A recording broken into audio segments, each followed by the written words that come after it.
विद्यार्थी मित्रांनो, first year 2019 पॅटर्नचे बॅकलॉगचे paper आजपासून सुरू झाले, पण त्याच्यामध्ये काही मुलांना तरी बॅकलॉग आला. मग आता त्यांना डबल चान्स भेटणार का, या महत्त्वाच्या प्रश्नावर आज आपल्याला डिस्कस करायचं आहे. पुन्हा एकदा सांगतो, फर्स्ट इयर 2019 पॅटर्नचा ऑलरेडी पॅटर्न संपून 1.5 वर्ष झाले. सो त्या मुलांना आता जर ह्यावेळी बॅकलॉग राहिला तर पुढच्या वेळी एक लास्ट चान्स भेटेल का, तेच मी या व्हिडिओमध्ये सांगणार आहे.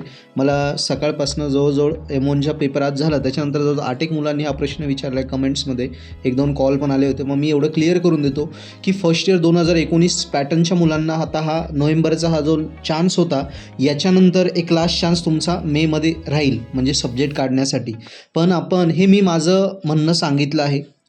बाकी युनिव्हर्सिटीचं काय येईल ते आपल्याला माहिती नाही, पण एक जनरली मला माझ्या अनुभवावरून मी सांगतो की शुअर शॉट एक मेमध्ये एक लास्ट चान्स राहील. कारण पॅटर्न संपला आहे 1.5 वर्षापूर्वी.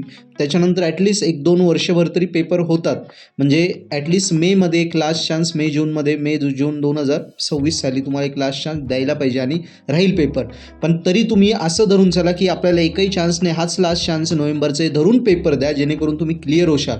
ओके, आपण हा वेळ नाही निघाला मग पुढच्या वेळी काढू, असं पागलपणा करून तुमचा वेळ वाया घालू नका, त्यांनी काही होणार नाही. स्पेसिफिकली जे फर्स्ट इयर 19मधून 24मध्ये गेले आता सेकंड इयरला ते मुलं, किंवा जे कॅरी ऑनमध्ये आहेत ते मुलं, त्यांच्यासाठी पुन्हा सांगतो, ही लास्ट संधी आहे. पर्पल हॅट ॲप डाउनलोड करा, त्यावर कोर्सेस आहे एकदम ऑफोर्डेबल, तेच करा, तेच पेपर लिहितं, ते घ्या, अभ्यास करा, शुअर शॉट पेपर निघून जातील. येस, सो आम्ही दिले, त्याच्यावरून हजारो पोरं स्कोरिंग केले, तुम्ही करशाल. ॲप डाउनलोड करा, डेमो बघा, कोर्सेस घ्या, कामाला लागा. फर्स्ट इयर 19 पॅटर्न कायमच्या आयुष्यातनं काढून टाका. इंजिनिअरिंग सोपीच आहे. Okay, thank you.